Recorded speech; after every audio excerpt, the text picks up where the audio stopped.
Entonces, es un placer para mí tener Hola. los invitados de hoy, que son Rama Studio. Muy buenas tardes, arquitectos. Hola, ¿qué tal? Gracias por haber aceptado Hola.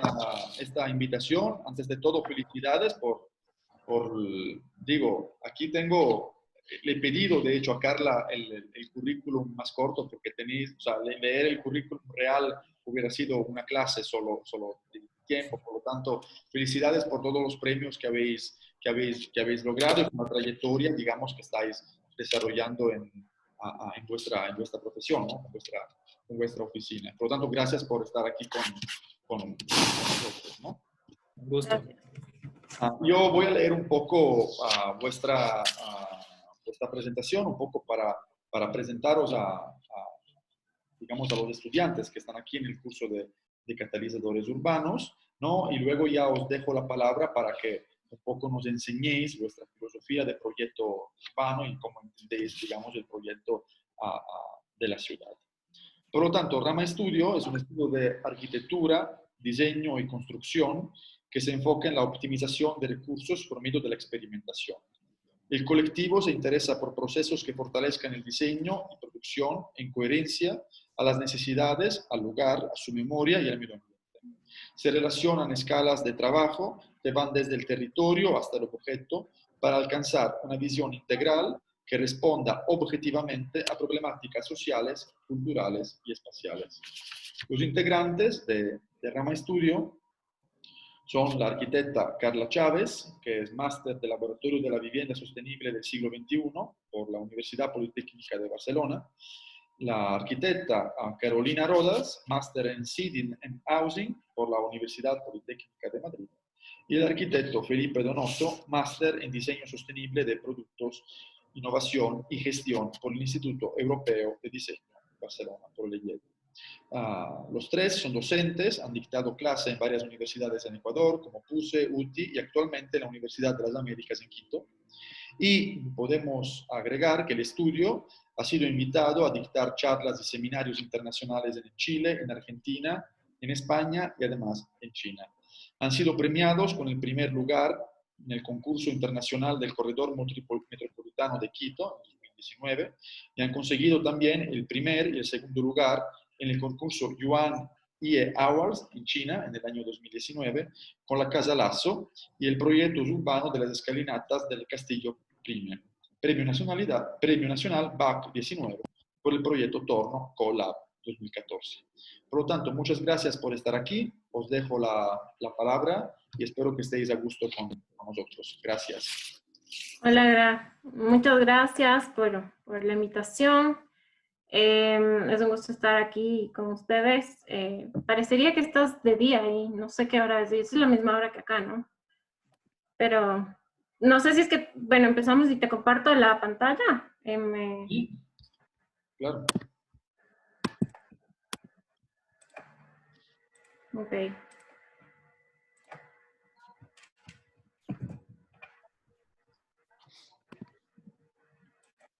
Me avisas si es que se ve, ¿no? Sí, la pantalla se ve. Listo. Bueno, primero agradecerte por la invitación y bueno, contarles un poco lo que tú ya dijiste, ¿no? Somos tres integrantes del equipo, nos conocimos en la facultad, en la Universidad de Quito, y nuestro trabajo también aborda diferentes especialidades, y es por eso que creo que podemos abordar también un poco diferentes escalas de trabajo. La Caro tiene un máster en vivienda y ciudad, yo tengo un máster en vivienda colectiva, sostenible y Felipe en diseño de productos, ¿no? Entonces, básicamente podemos abarcar bastantes escalas para nuestras intervenciones o proyectos.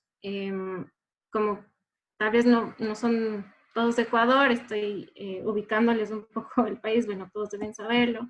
Pero aquí está Quito, ¿no? Nosotros vivimos en Quito, es la capital, digamos, una de las ciudades más densas. Carla, Sí. Carla, perdona que interrumpa. ¿Está este cubo negro que tapa la pantalla como siempre? Solo para que le quites porque, ajá, Ya. está mejor. Ajá. Perfecto. Perfecto. Es que ese siempre creo que está, ¿no? Y bueno, la idea es empezar diciéndoles que esta charla va a abarcar un poco esas escalas de intervención que tenemos por, digamos, nuestras especialidades también, y que es en lo que nos hemos involucrado desde el inicio de la práctica del estudio, básicamente. Vamos a empezar con un proyecto que se llama Torno, que es nuestro primer proyecto, de hecho es un autoencargo. Apenas formamos del estudio, nace la necesidad del espacio para poder trabajar, desde el cual poder trabajar y obviamente compartir más que nada gastos, porque habíamos estado trabajando en estudios independientes anteriormente, pero pagando unos alquileres muy altos en Quito, ¿no? Entonces, la idea de juntarnos nace a partir de poder reducir gastos y compartir un espacio. No solamente terminamos compartiendo un espacio, sino terminamos compartiendo un montón de conocimiento, un montón de ideas, y esa era como la sinergia que queríamos lograr al relacionarnos y al integrar a gente de diferentes ramas al proyecto. Entonces, la búsqueda era importante, porque ustedes pueden ver aquí Quito, ¿no? Es una ciudad bastante longitudinal, y no nos interesaba estar en barrios como que ya tenían un cierto desarrollo, sino buscar un espacio primero que sea vacío, un galpón era lo ideal, y poder intervenir en él libremente.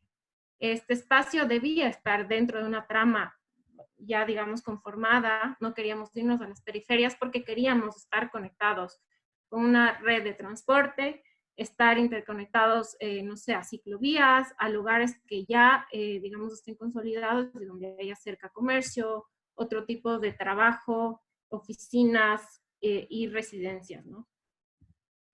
Encontramos así entonces el lote de Torno, básicamente es un galpón entre dos avenidas muy importantes que tienen, digamos, transporte público y la ciclovía que pasa también por acá.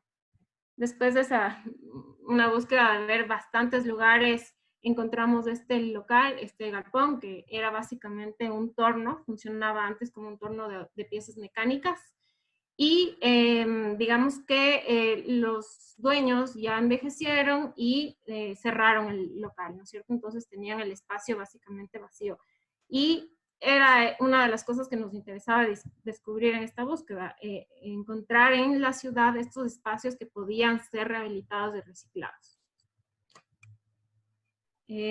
Aquí, bueno, pueden ver un esquema de cómo funciona también el acceso, ¿no es cierto?, hacia el galpón que está al fondo del lote, y cómo un callejón es el nexo que nos une a la calle y al barrio. Entonces era un poco reconocer los vecinos, que son los viejitos dueños del galpón, los dueños del anterior torno, y el colegio, un colegio que está al lado, ¿no?, como vecino también. Aquí pueden ver un esquema, digamos, inicial de cómo se empiezan a pensar los espacios o sea, ya dentro del galpón, cómo era importante ir configurando, digamos, los diferentes espacios para las oficinas que vendrían, el cowork, cómo la entrada de la luz también iba a ser importante, y la definición de los espacios de la estructura. Inicialmente nos pasamos al lugar con nada, literalmente mesas armadas ahí con retazos de madera reciclada, íbamos ahí dibujando un poco, timbrando en el sitio cómo iba a ser a futuro el espacio, ¿no? Se hicieron 1 millón de pruebas o diseños, digamos, con sistemas convencionales, como puede ser estructura metálica o estructura de madera nueva, pero básicamente lo que pasó fue que llegamos a un punto en el que nos dimos cuenta de que todo superaba totalmente el presupuesto. Ahí es cuando empieza el primer reto de ser recursivos y buscar piezas de lugares de reciclaje, botaderos y ese tipo de cosas, en donde nos encontramos estas, ¿no? Los CKDs, que son básicamente estas cajas en donde vienen los repuestos de autos desde China o desde otras partes del mundo. Y hay piezas de madera y piezas metálicas, que fueron las que nosotros recuperamos y básicamente las utilizamos como materia prima, ¿no? Se diseña así un sistema estructural de vigas de madera tipo I, con esta madera reciclada y básicamente decidimos usar los paneles metálicos como el módulo que nos iba a ir configurando los espacios, ¿no? Porque era el, digamos, el módulo que se mantenía fijo. Ahí pueden ver un poco de cómo funciona. No vamos a entrar hoy mucho en el tema arquitectónico, pero básicamente pueden ver cómo funcionaba el tema de la estructura. Y ahí está el galpón vacío y cómo lo vamos ya un poco llenando con este mueble, ¿no? A la final se van configurando los espacios y como pueden ver, una de las cosas más importantes para nosotros también era definirle a este sistema como algo que podía mutar, que debía ser flexible y principalmente desmontable, porque a la final este lugar no es nuestro, lo estamos alquilando y cualquier momento nos piden que nos vayamos. Fue así como, bueno, se van definiendo los lugares, las circulaciones, nos interesaba que los espacios sean fluidos y las conexiones no sean jerárquicas. Ninguna oficina, digamos, es más importante que la otra, el tema de la luz y cómo se iban ubicando las oficinas para compartir, ¿no? Dejando espacios comunes, dejando, por ejemplo, servicios, cafetería compartida, espacios de reuniones compartidos, para poder lograr un espacio que pueda realmente ser flexible y adaptarse a diferentes usos. Ahí ustedes ven cómo quedó, digamos, el lugar en el inicio, ya empezamos a usarlo. Básicamente funcionaban oficinas y espacios de cowork. Y a la larga esto iba a ir como desarrollándose, ¿no? Ahí ven una de las cosas más importantes y de lo que más nos interesa en este proyecto contarles, por el tema que ustedes también están interesados, es que el uso del espacio es lo más fuerte aquí, ¿no es cierto? Hay un sinfín de actividades que se dan como talleres, también ferias, se han dado estos espacios para compartir el arte, hacer trueques, incluso hasta clases de yoga, un sinfín de eventos que a la final conglomeran un montón de gente y siempre terminan llamando a diferentes actores, ¿no? En las oficinas de torno, bueno, ahí pueden ver un poco la evolución. ¿Qué pasa cuando nos pasan un par de años y medio, digamos, después de esto? Decidimos que tenía que crecer y básicamente aumentamos un nivel más. Y este es, digamos, el espacio hoy en día. Hay una cosa que pasó también que es importante contarles, como tú mencionabas, Graciana, en el tema del premio. Este proyecto, al ser el primero nuestro, gana el reconocimiento de primer lugar en la Bienal de Arquitectura en la categoría de rehabilitación y reciclaje. Era un proyecto que estaba compitiendo en ese entonces con proyectos de muchísimo más alto presupuesto y, digamos, una importancia mayor a nivel ciudad, como museos, rehabilitaciones importantes, y con un presupuesto altísimo. Les puedo contar que este proyecto no llegó a pasar en su primera etapa de los $16,000, ¿no? Y era básicamente una inversión nuestra. En la segunda etapa, pueden ver aquí cómo funciona ahora la ampliación, cómo funciona el espacio, también ver cómo un sistema diseñado puede también darnos la oportunidad de crecer, ¿no? En este espacio. Y ahora aquí tenemos gente desde desarrolladores de aplicaciones web, gráficos, muralistas, artistas urbanos, un Fab Lab en donde hacemos fabricación digital y donde básicamente nosotros estamos acá, Rama, ¿no? Al final en el último piso, pero ahí, desde ahí diseñamos y producimos también prototipos de mobiliario. Entonces es un lugar como bastante rico en ese sentido. Bueno, ahí pueden ver algunas imágenes de cómo es el espacio en funcionamiento. Imágenes actuales, ¿no? Bueno, y este tema solamente para que vean un poco cómo nos interesa siempre estar como involucrando a la gente en los diferentes procesos, ya sean talleres o compartir un poco el conocimiento, que esa era una de las bases también para conformar Atorno, ¿no? Estamos entre gente de diferentes ramas y la idea es que tú aprendas, incluso el rato que te encuentres con alguien en el pasillo o en la hora del almuerzo, se van creando diferentes tipos de conversaciones, incluso pueden formarse alianzas o proyectos. Y esta es una red que es algo que van a ver repetidamente en esta presentación, en donde se, digamos, grafican un poco los agentes que convergen en estas relaciones, ¿no? Y esta es la malla, digamos, de Thorne. Feli, si quieres, estás en silencio. Ahora sí, perdón. Bueno, hola con todos. Una vez más, gracias por la invitación. Un gusto estar hablando desde aquí con todos ustedes por allá.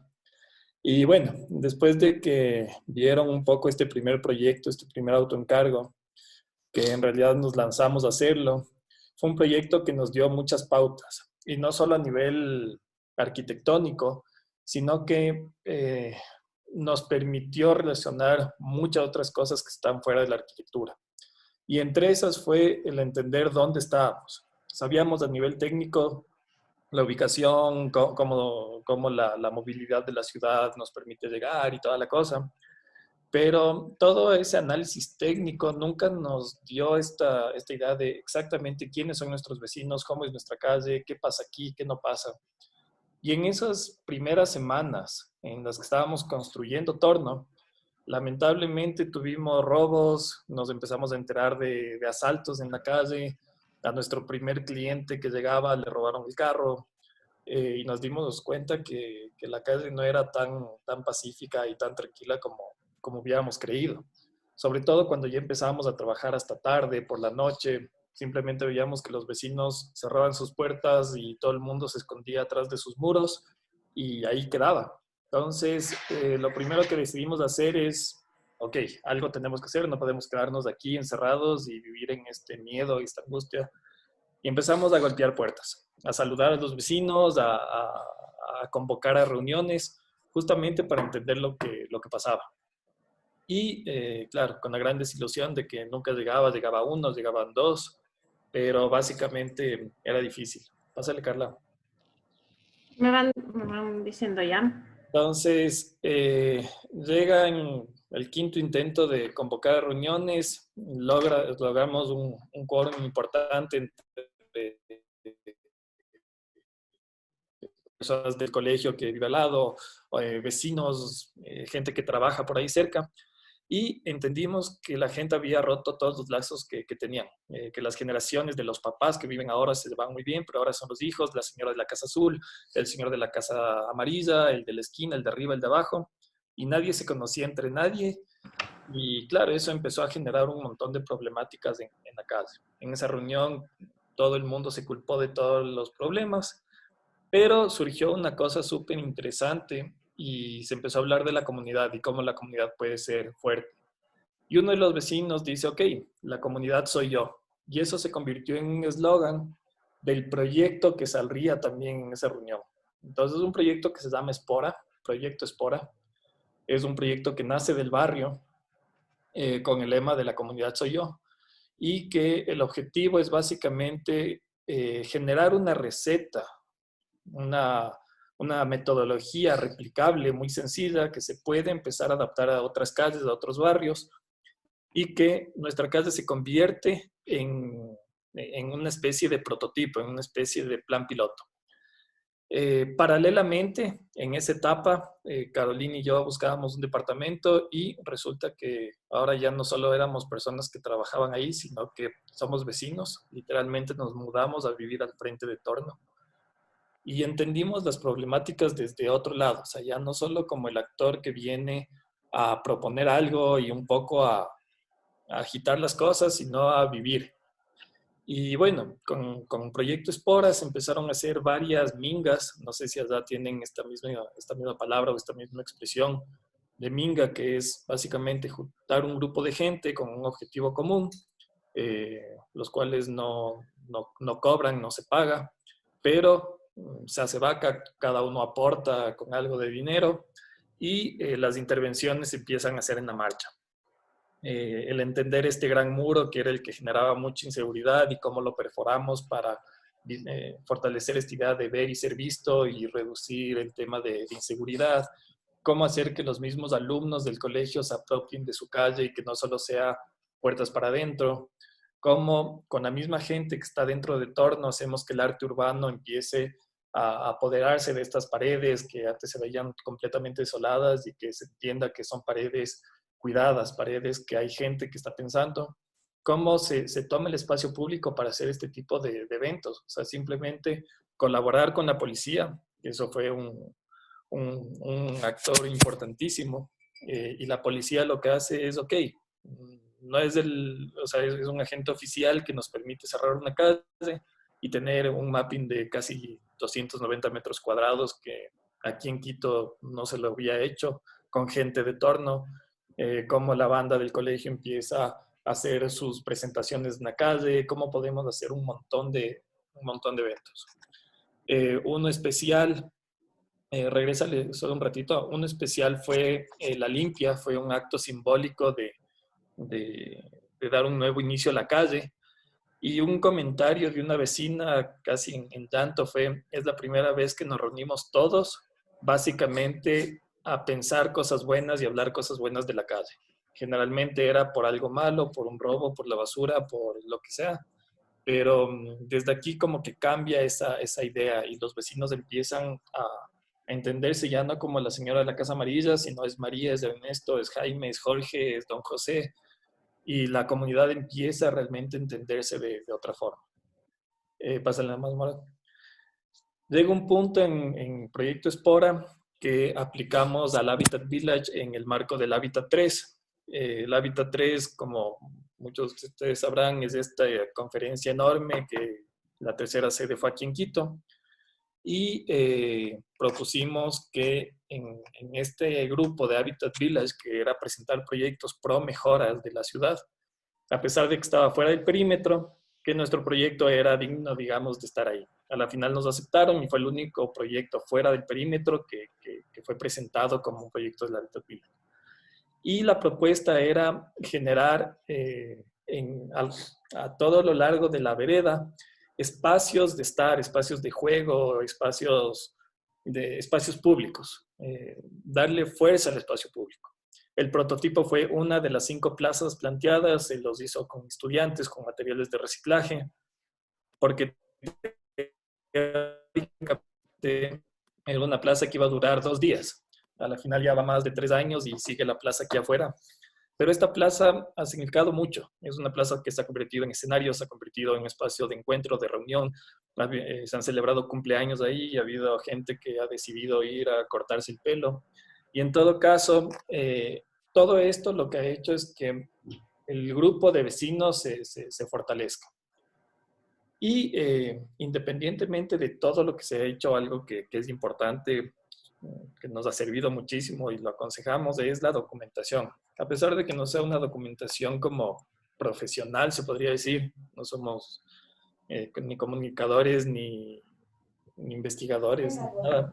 Pero la documentación lo que hizo es que la gente que no ha vivido el proyecto desde adentro pueda leerlo, pueda entenderlo y en un formato muy, muy asequible, muy informal, de un plegable que se reparte prácticamente gratuitamente. Pero eso le da cierta fortaleza y cuando presentas esto a autoridades, a vecinos, a empresas, institutos que están en el barrio, dicen, ok, sí, es verdad, es algo que se está haciendo y no solo somos un par de vecinos que está aquí jugando. Pásale, Carla, una más. Si no me equivoco, está la red. Algo que también ha hecho este proyecto Espora es conectar mucho más. Ya no solo son grupos de arquitectos o universidades, sino hay vecinos, hay la papelería, la tienda, gente que empieza a ser muy valiosa y actores muy presentes en todo lo que hace Rama. Entonces, bueno, siguiendo más, Moretti. Sí. Como veíamos, digamos, me regreso a esta diapositiva, el Feli contaba el tema de la documentación, ahí pueden ver algunos de los afiches en los que trabajamos como rama o también como torno o como colectivo, ¿no? Entonces siempre estamos haciendo esto, ¿no? Un poco lo que explica la red, haciendo relaciones o uniendo equipos con otro tipo de colectivos para poder intervenir en las cosas que estamos involucrados, en las que nos interesan. En este caso se conforma un grupo llamado CUI, que es básicamente una plataforma un colectivo itinerante que promueve estas soluciones urbanas participativas, ¿no? Esta fue la idea inicial de formar este grupo con gente de la universidad, gente que ya conocíamos como arquitectos, no solo arquitectos, también se involucraron artistas, se involucraron sociólogos, otro tipo de gente que le interesa trabajar en algún conflicto o algún tipo de proyecto a nivel urbano o social en donde puede existir alguna problemática, ¿no es cierto? Y que la hayamos encontrado. Esa necesidad nace un poco de estas conversaciones de los grupos o colectivos en donde estamos, digamos, involucrados desde la universidad. Y en este caso, bueno, llegó a nosotros, al grupo, un tema de una casa en un barrio que se llama La Tola, que está en Quito, que es básicamente la entrada al centro histórico, un barrio que está ahorita cambiando, pero que, digamos, históricamente ha sido bastante valioso para la ciudad, ¿no? Y que ahorita está sufriendo un poco un tema de cambio por nuevos proyectos que vienen a desarrollarse en este sector. Pero tiene una potencialidad bastante fuerte en el tema de que hay muchos tipos de actores, todavía hay oficios, todavía te encuentras con la gente que hace cosas a mano, vende, cocina, la relación entre vecinos todavía digamos que puede ser un poco fuerte. Y en este caso, esta casa que ustedes ven acá, estaba ubicada en un terreno en ladera, básicamente está en este lugar se propone un proyecto inmobiliario bastante grande, pero durante el año de proyección de ese proyecto, esta casa iba a estar vacía. Entonces, un grupo nos dice, ok, este lugar puede ser ocupado para poder generar todo este tipo de sinergias y proyectos que están formándose dentro de este colectivo. Ahí pueden ver los integrantes. Al inicio se sumaron muchos más después, pero estaba gente, arquitectos, urbanistas, comunicadores, gente que hacía sociología, cine incluso, estudiantes también de arquitectura que se sumaban.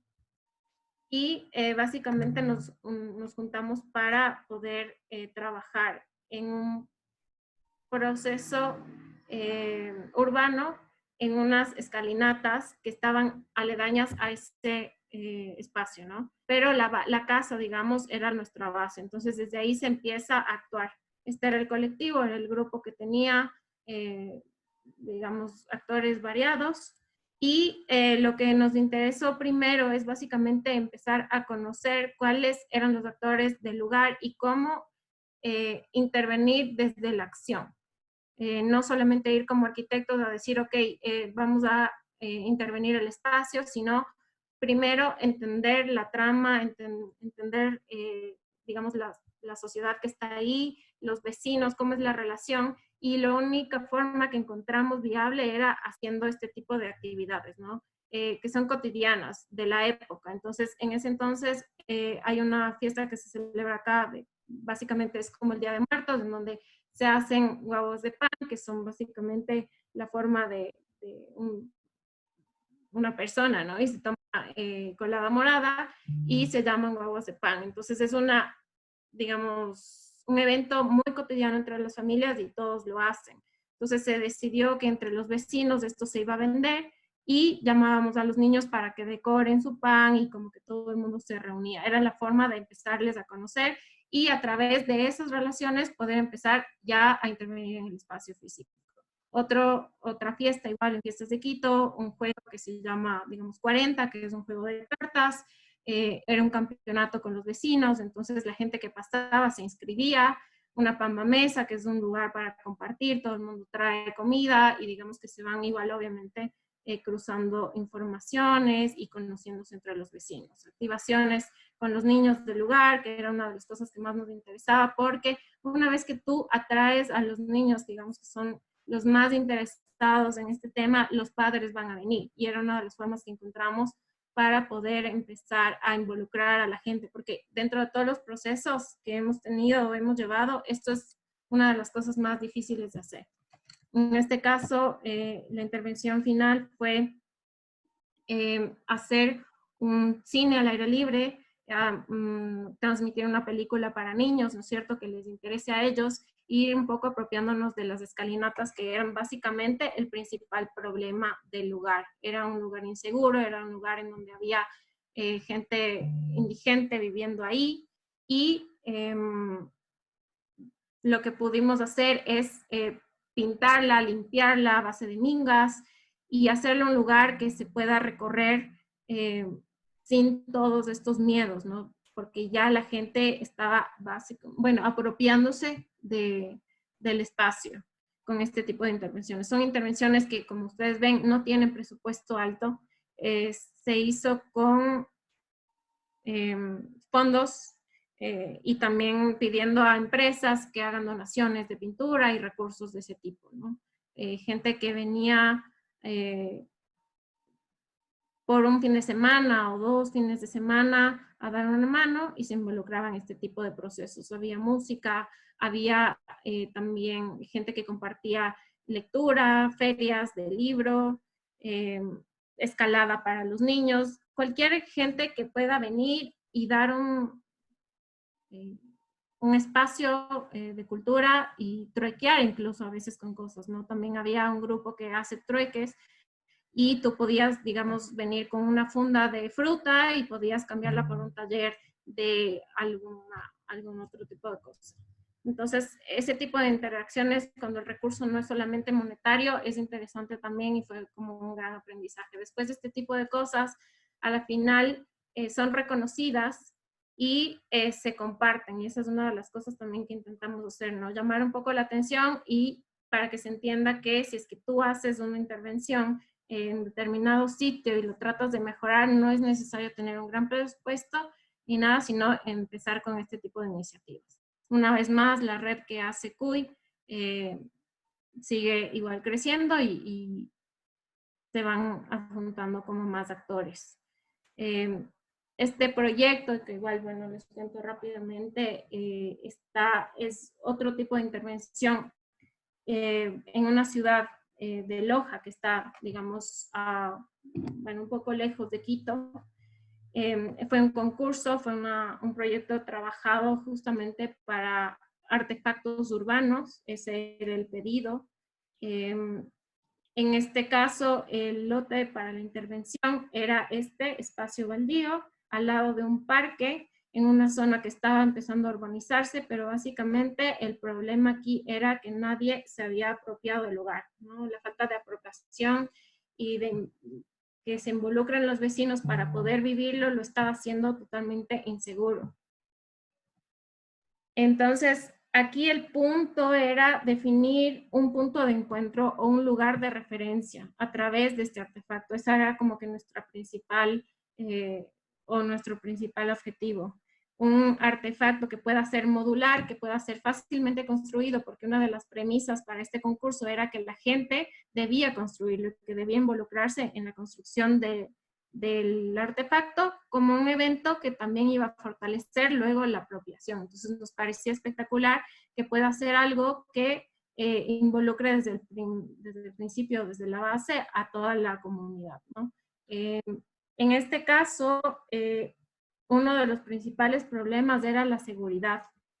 Este parque no era muy transitado en la noche tampoco, y en el día era básicamente usado por horas, por deportistas o gente que utilizaba las canchas de fútbol, y esa es una de las cosas de las que pecamos, ¿no es cierto? Para aquí, bueno, en Latinoamérica es algo repetitivo decir, ok, tengo espacio público, cancha deportiva. Entonces, y si ya tenían, digamos, esa plataforma, lo que a nosotros nos interesaba era involucrar un artefacto que pueda ser congregador, que sea punto de referencia también y punto de encuentro. Entonces, este artefacto debía funcionar como un punto también seguro y se decide construir una lámpara, ¿no? Era un espacio cubierto que funcione como una lámpara, que dé sombra en la mañana para que puedan haber actividades culturales o de encuentro en esa zona y en la noche sea un elemento que dé seguridad a través de la iluminación. Entonces funcionaba de esta manera, justo entre las dos canchas para que la gente pueda estar ahí protegiéndose del sol y En la noche funcionaba como también un elemento de seguridad. Una de las cosas interesantes de este tema es que desarrollamos un sistema muy simple con madera y plástico reciclado que también le daba estos tonos de color, pero era muy fácil de montar y se podía hacer como que entre la gente de la comunidad. Se empezó a construir, bueno, y es un proceso que estuvo en construcción. Si es que le quitan el micrófono. Yep. Hola, ¿cómo están? Mi nombre es Carolina y bueno, como ya vieron, el proceso de la oficina ha sido de continuo desarrollo y repensar las cosas y este acercamiento a la gente y este acercamiento a la profesión desde el servir. Ha sido también un cuestionamiento que hemos tenido desde la parte no solamente filosófica ni retórica, sino del verdadero sentido del arquitecto. Y claro, ¿qué pasa con el arquitecto cuando aparecen este tipo de emergencias? Como ustedes saben, o si no sabían, en abril del 2016 nosotros tuvimos un terremoto muy fuerte de 7.8 en una de las zonas costeras, que se puede decir que ya tenía problemas a nivel costero en Ecuador. Tenemos problemas sociales, económicos, casi que no llegan muchos recursos en esta zona. Y el epicentro fue en Pedernales. Se cruzó. Y claro, cuando aparece este terremoto fue en la noche, una noche, y nadie sabía qué tan fuerte haya sido. En la capital, donde nosotros estamos, a 6 horas del epicentro, habíamos sentido un gran remesón, pero nunca nos imaginamos, y hubo una niebla completa en la parte de comunicación. Ningún canal transmitió este tema de la manera que fue. Se cree que por temas políticos o por temas de cuidarse entre ellos de lo que pasó, porque a la final fue muy cruda la situación.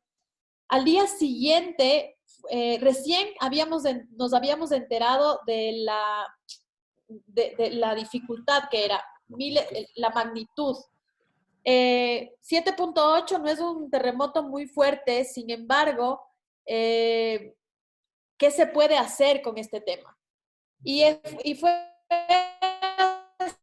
así que un montón de amigos de estudios que colaborábamos ya en diferentes proyectos que antes del terremoto, nos llamaron y dijeron, oigan, ¿qué hacemos con esta situación? Y fue ahí que probamos el sentido del arquitecto.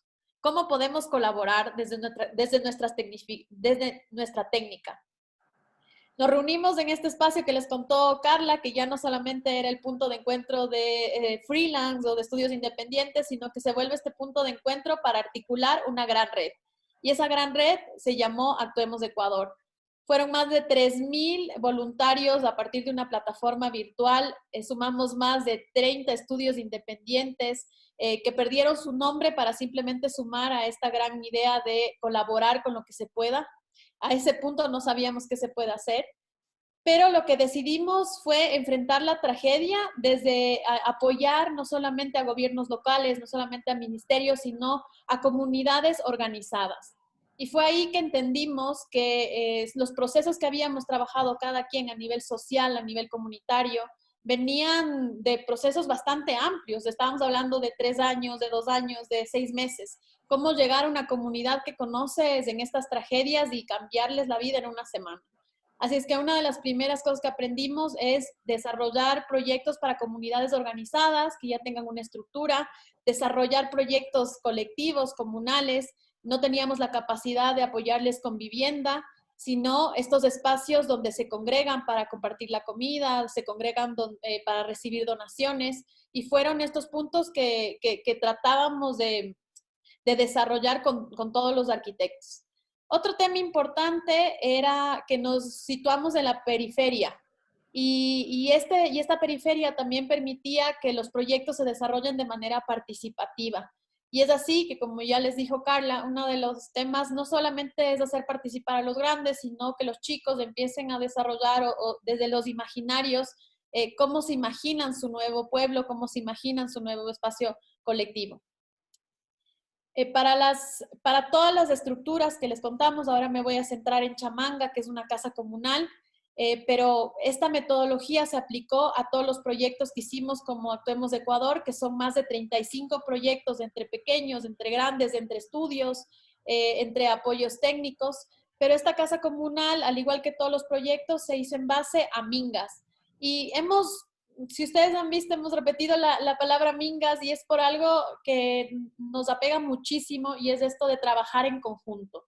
Y esta idea de trabajar en conjunto es que la gente misma que vive ahí se apropie del proyecto a través de hacerlo. Y este proyecto, van a ver, tenemos 1.000.000 de fotos porque cada bajada era con diferente gente que no tenía nada que ver con arquitectura y eso llevaba a otro tema, hacerle lo suficientemente simple para que a nivel técnico cualquier persona lo pueda hacer.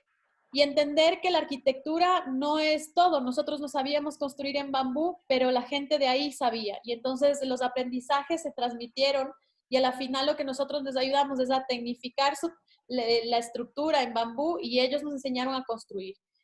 Esta es una estructura que hasta el día de hoy está vigente, que ellos mismos la han cambiado, le han pintado, le han mejorado, le han cerrado.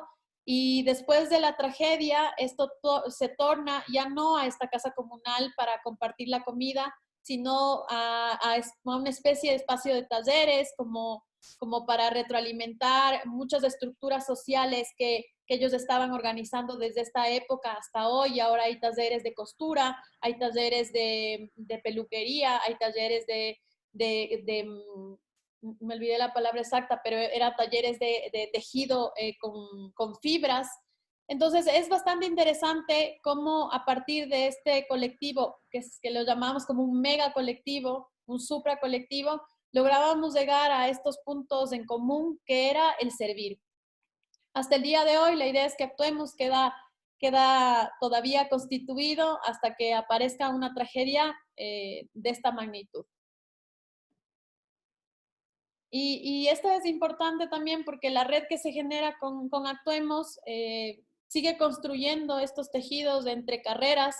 Es interesante que aquí no solo hubo arquitectos, sino ingenieros, hubo chefs, hubo sociólogos, antropólogos y demás diferentes disciplinas que apoyaban no solamente entender desde lo que nosotros como arquitectos, desde una linealidad y desde los urbanistas. Solo quiero terminar este proyecto con una reflexión que nos da la vuelta a Rama como tal, y era que en esas mesas técnicas urbanas, donde venían todos los docentes y todos los entendidos de cómo reubicar a la gente, una persona se levantó de la multitud y respondiendo a la pregunta de dónde quiere reubicarse usted, esta persona alzó la mano y dijo, a mí, con tal de que me ubiquen al lado de mi vecino. Y esa reflexión tan simple es la que los arquitectos, los urbanistas y muchos planificadores no lograban ver. Y es la gente de ahí que lo único que quería es, no me importa el lugar físico, me interesa estar al lado de mi vecino porque tengo construida ya una historia con él y tengo un tejido social que no quisiera que se rompa. Con todos estos temas, ya que veníamos entendiendo que lo más importante para generar un proyecto era conocer a la gente y saber qué estructura tienen como para poder enfrentar un proyecto, lo hicimos con este proyecto, que es en Ambato. Son unas escalinatas que forman parte de un circuito de 16 escalinatas. En esa época nosotros éramos profesores de recetas urbanas replicables en una universidad y lo que hicimos es un workshop para analizar toda esta ladera que era la cara de Ambato básicamente. Y analizamos esta ladera con el interés de ver por qué es que nadie planifica este sector que tiene problemas sociales, que tiene problemas topográficos, que tiene problemas de uso. Y ahí es cuando entendimos que hay 16 escalinatas que en la antigüedad eran muy usadas, que eran parte de un sistema peatonal de conexión que antes del auto ellos promovían estos chaquiñanes que se volvieron escalinatas. Y esta escalinata es la más grande del sector y se nos ocurre empezar a rehabilitarla, no desde el sentido de rehabilitar la escalinata, sino la recuperación de este barrio en ladera. Claro, como ustedes saben, todas las connotaciones de barrio en ladera, hay ocupaciones, hay drogadicción, hay alcoholismo, y todo se da porque hay estos nichos de escondites, estos espacios, estos no lugares, estos espacios topográficos que permiten que la gente se esconda de alguna manera, y los vecinos, en vez de tomar una decisión de promover proyectos que hagan que el barrio como tal mejore, decidieron amurallarse. Y claro, se perdió completamente la vida de barrio, se perdió la intención de conexión de estas escalinatas porque nadie, ni ellos mismos querían bajar, y si bajaban en la mañana ya no querían subir.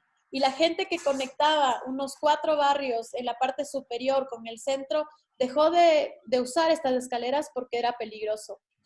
Lo que hicimos es 2 años de talleres participativos, básicamente, que consistían en entender dónde estaban las problemáticas, entender cuáles eran los problemas sociales, y que ellos nos vayan mapeando este lugar en vista de que no teníamos mucha data del tema.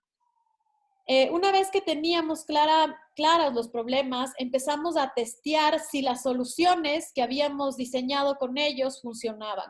Y esta idea de diseñar con ellos era apropiarse del espacio a través de la cultura, a través del microcomercio, hacer que los espacios que antes estaban en desuso puedan ser parte de un circuito de uso continuo cultural, turístico, y a la final se iban descartando los que no y se iban quedando los que funcionaban. En sí, el proyecto se llama Las Escalinatas y el Tiempo. Esto también es parte de un rescate de una memoria colectiva. Aquí existía una bocina, un reloj básicamente, que sonaba a mediodía y también en las noches para puntualizar las jornadas laborales. Y eso fue retirado arbitrariamente. Sin embargo, la gente se acordaba del sonido. Y una de las peticiones era volver a tener ese símbolo del barrio.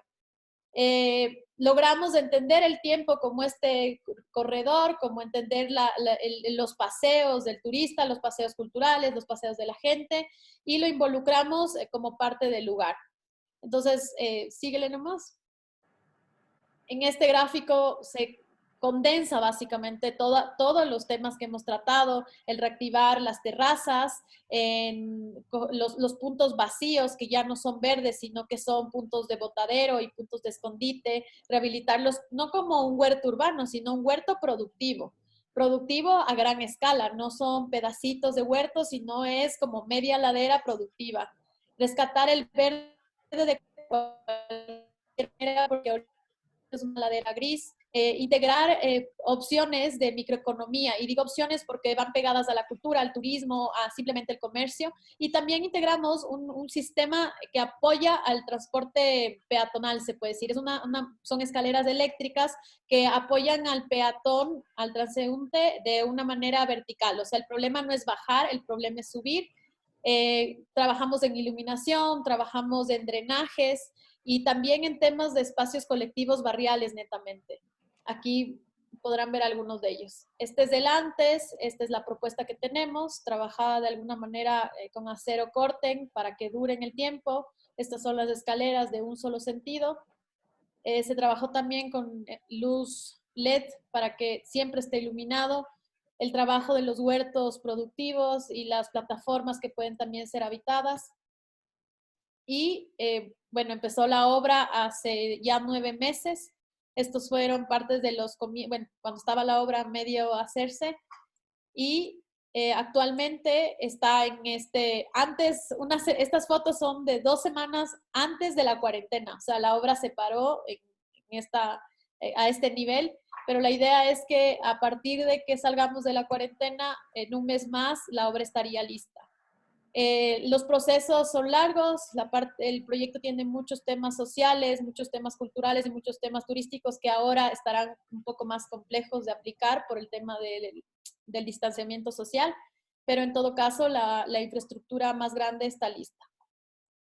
Tal vez hay una cosa que agregar, es el tema también de cómo los actores trabajan en este punto, ¿no? O sea, para que este proyecto se pueda dar, se unieron el tema de la academia, el tema del gobierno, municipalidad, el tema de un privado que también apoya con recursos, y digamos, nosotros, ¿no? Y la gestión, y el principal, la comunidad. Entonces, es una simbiosis entre un grupo que hace que las cosas sean posibles en este tipo de proyectos. Sin ese grupo integral, digamos, seguramente nos hubiéramos quedado faltos en algún tema, ¿no? De los que se trabajan. Ahí es bueno contarles esto, que a la final nosotros fuimos a la municipalidad a proponer el proyecto. Y no fuimos a proponerle para un trabajo nuestro, sino era una investigación de los chicos para que ellos puedan aplicar a la ciudad si le veían cabida. Ellos ya habían estado pensando en proyectos, pero no tenían ni idea de la magnitud de lo que podría hacer. Lo habían pensado solo como rehabilitar por enésima vez una escalera, sin entender que hay más temas que trabajar en la ladera. No era solo las escalinatas. Y teniendo este apoyo de la universidad, el municipio lo coge, y una vez que lo coge, porque la universidad lo que hicimos es toda la investigación, era, ok, desarrollar el proyecto. Y claro, a la final nosotros hicimos una donación del proyecto porque se dieron así los temas, pero la parte técnica la desarrollamos también nosotros a nivel estructura, a nivel sanitarios, eléctricos y demás.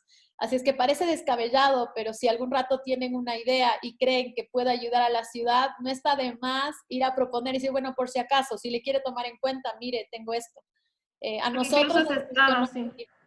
Sí, y una vez que esté bien planteado, en este caso también se tuvo el apoyo de la empresa privada. Entonces era la primera vez, al menos en Ambato, nosotros creemos que también puede ser aquí en Quito, que un agente privado va a proponer un proyecto a la municipalidad que dona, pero al mismo tiempo va con una empresa privada que dona más de $150,000 para la ciudad.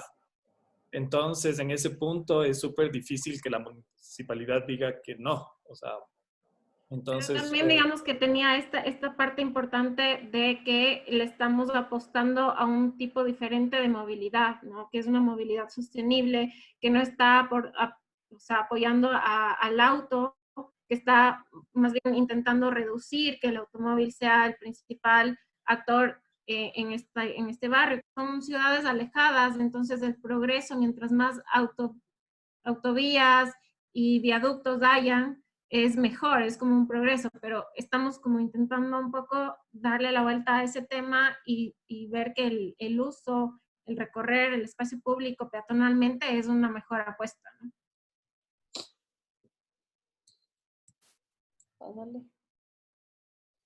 Bueno, he empezado desde el trabajo en una calle hasta artefactos urbanos, las escalinatas, procesos comunitarios, emergentes, hasta que empezamos un proceso un poco más técnico.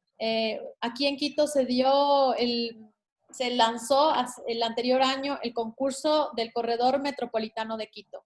¿Qué significa este concurso? Significa el plantear un proyecto para 55 kilómetros de un corredor, básicamente, que es una línea que recorre Quito de sur a norte. La topografía de Quito, o la morfología de Quito, es alargada. Esta es una porción de Quito que va desde el corredor 1 kilómetro a los dos lados. Sin embargo, la morfología de Quito es tal cual. Es como una copia reducida. La intención de esto no era simplemente plantar el corredor, sino que a través del corredor se estructure Quito como una línea de abasto, como una línea de transporte y demás. Cuando nosotros entramos al proyecto, claro, el proyecto estaba planteado para grupos interdisciplinarios. Nuestro proyecto contó con 68 integrantes, cada uno de estudios diferentes, desde geografía, geógrafos, ecólogos, politólogos, leyes, urbanistas, planificadores, arquitectos. Digámoslo que nosotros somos una parte pequeñita de todo el equipo. Presentamos 31 láminas para explicar la intensidad del proyecto, pero digo intensidad porque a la final había puntos que nosotros creíamos que eran mucho más fuertes de tratar que simplemente el trazado lineal. Y es ahí que empezamos a entender este proyecto de una manera más desde la ecología, que es entenderlo desde estas conexiones y desde esta organización dendrítica que no es más que entender como una especie de ramas que se van tomando barrios, que se van tomando espacios, pero cada una tiene sus particularidades. Y nos interesaba entender desde las particularidades, a las cuales les llamamos centralidades, y nos interesaba entender desde el barrio. Y esos barrios desde la especificidad social y desde los temas, problemas públicos, sociales que tenían. Entonces descompusimos toda la idea del corredor y básicamente nos centramos en entender las centralidades. Y conectamos con el corredor 8 centralidades con una sola propuesta, que era el objetivo final de reducir el 80% de vehículos en este corredor.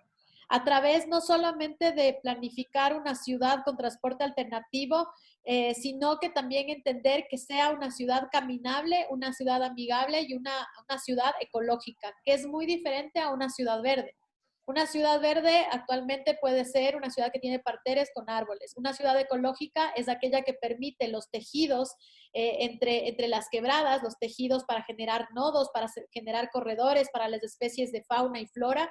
Y eso entendimos a través de los geógrafos y ecólogos que nos tachaban de que los urbanistas y arquitectos lo único que nos gusta es pintar la ciudad de verde, pero eso no significa que estemos rehabilitando el sistema de la ecología urbana, ni tampoco permitiendo que las especies generen estos loops para regresar a su hábitat o generar nuevos hábitats. Desde ese punto de vista también en la intención de generar drenajes, entender la movilidad y entender que el peatón se puede trasladar y el peatón como tal, o sea, la gente como tal, puede ser ya ese ente que permite movilizarse. Otros temas importantes es que hicimos, el trabajo no es solo desde la estructura que se puede ver como las imágenes que estamos presentando, sino es un trabajo de entender planes parciales, planes específicos, planes de política pública, entender normativa, entender nueva normativa de vivienda, nueva normativa de equipamiento, nueva normativa de utilizar espacios en desuso. Y así, como les digo, un trabajo intenso desde cómo cambiar desde las leyes de esos temas. Y ahí es cuando nos dimos cuenta de la triste realidad, era que nosotros como urbanistas, arquitectos, éramos, pero el porcentaje más pequeño de la importancia de esta planificación. Y también entendimos nuestro lugar y desde ahí desarrollar los puntos importantes y articuladores del proyecto. Ahí como pueden ver, de las centralidades que hablaba Caro, era muy importante entender que todas tenían una tipología diferente, entendiendo el tejido social de acuerdo a la ubicación. En Quito, al ser una ciudad longitudinal, tenemos 2 polos. Digamos que los 2 polos tienen una diferencia muy marcada en el tema de que el norte, digamos, está un poco más desarrollado, está el centro de negocios, toda la parte, digamos, con una plusvalía mayor, y el sur es un lugar que obviamente está, digamos que fue creciendo Quito también un poco indiscriminadamente con ocupaciones de terrenos y autoconstrucción. Entonces, una de las cosas que intenta también el concurso, la propuesta para el concurso es un poco equiparar esos niveles, ¿no es cierto? No solamente de vivienda, sino también de equipamientos. Y una de las cosas en las que se trabajaban era poder dotarles a estas centralidades, ya sea en el norte o en el sur, en las periferias, con una igualdad en el tema de la calidad de los espacios y de los nuevos equipamientos que iban a haber. Y también equiparar un poco el tema de hacia dónde está enfocado, por ejemplo, los usos, la cultura. Básicamente ahorita el norte tiene todos los equipamientos de cultura a nivel de ciudad y el sur carece de esto. Entonces la idea era un poco involucrar también este tema de escenarios públicos, lugares para el fomento de la cultura, también leer un poco el territorio y saber que en el sur, al ser de economía un poco más pobre, pero también se mueve muchísimo dinero en efectivo. Entonces el tema de cooperativas financieras y todo ese tema se mueve un montón, y por qué no explotar este tipo de equipamientos productivos y económicos que podrían como ayudar a relanzar estos espacios, se potencien, ¿no es cierto? Entonces era un poco la idea de poder desarrollar este tipo de edificios en estas zonas. Edificios que obviamente sean mixtos, que tengan vivienda, diferentes tipologías de vivienda, comercio y que sean espacios públicos, básicamente. Del mismo modo, en cada una de estas centralidades, como decía Carlos, se entiende la importancia de cada nodo, de cada punto. En este caso también es una zona que está hacia el sur de Quito, pero es un punto donde se encuentran 4 parroquias, donde cruza la riel del tren, va a haber una parada del metro, va a haber más líneas de transporte público. Una zona donde también se pretende densificar todo lo que es vivienda, pero sin llegar a este punto de edificios de 50 pisos, sino entender la densidad de cómo se propone y cómo se puede lograr a nivel económico y quién la puede construir y demás. Todas estas centralidades empiezan a tener una gran importancia del espacio público y de estos artefactos que entran al espacio público. En este caso, justo antes de la pandemia, y probablemente antes se veía como utópico, pero se proponían, por ejemplo, este equipamiento, que son recolectores de agua, espacios de recolectores de energía, espacios donde pueden albergar más de 300 personas en casos de emergencia, y que claro, en algún punto decían, ok, sí, interesante, y después de una pandemia dice, ok, capaz sí, el espacio público debería ser un espacio de abastecimiento, un espacio de encuentro seguro, que pueda lograr tener estas condiciones. No vamos a entrar al tema arquitectónico, pero el corredor, como ven, sí fue un trabajo súper intenso de 68 personas, como explicó Caro, donde cada centralidad llega a ser prácticamente un anteproyecto arquitectónico. Y fue de esta forma que también se ganó. Hay un pequeño resumen de todo lo que se propuso y básicamente son 117,000 metros cuadrados de proyecto presentados a detalle. Y la cantidad de horas de trabajo en una propuesta de estas es lo que también nos dio un nuevo entendimiento de la ciudad, o sea, el cómo funciona o cómo podría funcionar Quito. ¿Dónde están estos vacíos legales, estos vacíos en ordenanzas, estos errores, incluso se podría decir, y cómo poder transformarlos y cuáles podrían repotenciarse? En nuestra página web están todas estas láminas, si es que algún rato quieren detenerse a leerlas y van a ver la información que hay En ahí. total hubieron 2 fases, las 2 las pudimos ganar en un total de 80 láminas presentadas, por eso les pasamos aquí unas chiquitas. La misma metodología se hizo para cada centralidad y a la final, como un resumen, se desarrolló un corredor metropolitano articulador y detonador urbanos de 55 kilómetros, 7 centralidades, 11 tratamientos urbanísticos específicos, 20 planes parciales, 5 planes parciales de desarrollo como modelos de implementación, 5 proyectos urbanos arquitectónicos, un geoparque urbano, 80% de espacio público destinado al peatón, 8 modelos de política de vivienda, 4 modelos económico-social y 117,000 metros cuadrados de proyectos presentados a detalle. Esto es, pasamos del proyecto en idea, la primera fase, y el proyecto en anteproyecto. Ahorita lo que estamos esperando antes de la pandemia era ya la aplicación de estos planes parciales y la aplicación ya del uso de suelos con la nueva normativa para proceder a hacer los proyectos más importantes de acuerdo a etapas. Este es un proyecto planificado de aquí al 2040, o sea, es un proyecto que se da en 20 años. Este sería como que el cierre, el resumen de todo esto. Igual todas las láminas están cargadas en nuestra web. Si es que a alguien le interesa entenderlo desde el principio a fin, ahí están todas. Y bueno, otra vez regresando a la escala y cerrando un poco lo que nos pasó poco antes de la cuarentena. Como vieron, Espora nos dio un montón de herramientas para conectarnos al barrio. Y también entendimos que una opción es ser agentes independientes que hacen propuestas de mejoras para el barrio, pero por otro lado, el meterse un poco más y empezar a entender todas estas posibilidades de mejora barrial a través de municipalidades, hizo que nos empecemos a meter en directivas del barrio, en cómo funcionan estas jerarquías, se podrían decir, de propuestas o estos grupos de actores, gente que decide hacer cosas por el barrio. Actualmente, Caro es la vicepresidenta del barrio, yo soy vocal, Carla en la siguiente etapa va a también entrar en la directiva.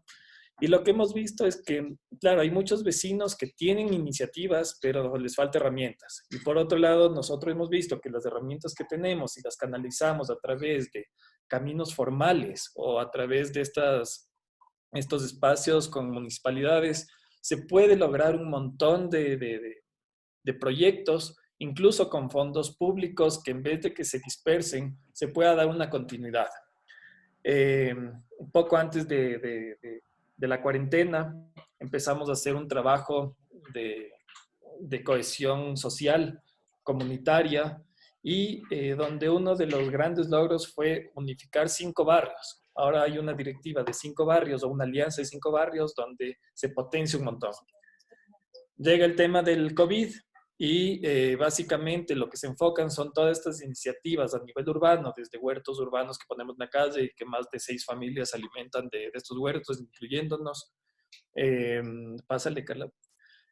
Una red de bienes y servicios de todos estos barrios en los que la gente puede subir su negocio, su producto y se comercializa a través de esta web que la armamos igual nosotros mismos, y cómo todas estas microeconomías barriales pueden fortalecerse a través de estas redes, ya sea digitales o físicas, y que poco a poco van a ser autosustentables, van a hacer que los barrios se conviertan en formas autosustentables de habitar una ciudad. Y bueno, y para cerrar, la idea también es pensar en estrategias de cómo rehabilitar los barrios. Y una vez más, la red, de hecho, está algo desactualizada, habría ahorita unos 100 puntos más, pero lo que siempre queremos entender y que la gente entienda es que Rama no somos 3 personas. En la oficina somos los 3, más los arquitectos que trabajan con nosotros, que están siempre pendientes y trabajando y aportando. Y alrededor de Rama, los pasantes, las universidades, los eventos, los vecinos, las tiendas, o sea, todo una plataforma de gente que ha hecho que todos los proyectos y más de los que les hemos contado se hayan logrado llevar a cabo. Bueno, les agradecemos, perdón por alargarnos, pero bueno, hay bastantes temas que tratar y bueno, muchas gracias. No, gracias. Gracias a ustedes. Ha sido realmente para mí un gustazo poder escucharos y realmente felicidades porque me he quedado impresionado, digamos, de esta habilidad, de una cierta forma que tenéis, ¿no? De pasar de escalas donde de una cierta forma tenéis que manejar como materiales de ciclo, ¿no? Para armar estructuras, etcétera, y responder a unas cuestiones, a unas tragedias, a proyectos, digamos, que tienen un impacto y un tamaño, una complejidad, por así decirlo, porque abarcan temas sociales, políticos, económicos, legales, etcétera, muy grande. Por lo tanto, realmente felicidades por esta trayectoria y espero que los años, digamos, podáis seguir así y espero poderos invitar más para contar profundizando, ¿no? De esos logros. A mí me gustaría, digamos, reflexionar una cosa que he notado, digamos, en vuestra forma, digamos, de hacer arquitectura, de pensar en la ciudad, en el urbanismo, ¿no?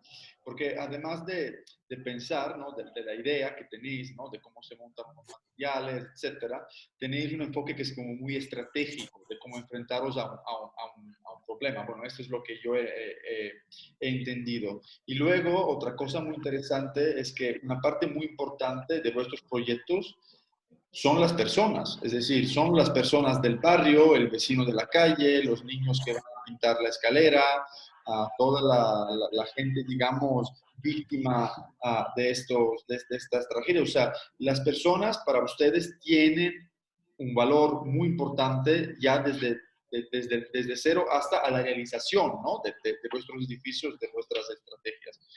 Por lo tanto, estamos en un curso de catalizadores urbanos, es decir, vamos a estudiar como unas estrategias, ¿no? Para catalizar la construcción de nuevas partes de ciudades o más bien para catalizar la transformación de un espacio público por lo que tengo entendido y que lo que me gustó mucho es que de una cierta forma, si vuestros proyectos son catalizadores, dentro del mismo proyecto las personas catalizan el mismo proyecto para su éxito, ¿verdad? Sí, me parece que es súper importante esa lectura porque, y lo hemos podido asimilar porque hemos estado involucrados en procesos urbanos desde los inicios del estudio, digamos, y desde ahí hemos podido aprender que los procesos urbanos no pueden ser de 1, 2, 3 meses. O sea, esto de que el concurso viene e implanta un proyecto en 2, 3 meses es irreal porque lo hemos vivido. Para que un proyecto funcione y sea exitoso, tiene que ser apropiado por la gente que lo vive. O sea, si es que alguien realmente no está a cargo de ese proyecto, se va a morir a la larga. O sea, puede venir una intervención magnífica, con una infraestructura espectacular, con presupuestos altos incluso, pero si es que eso no está siendo apropiado por alguien, realmente no va a ser exitoso.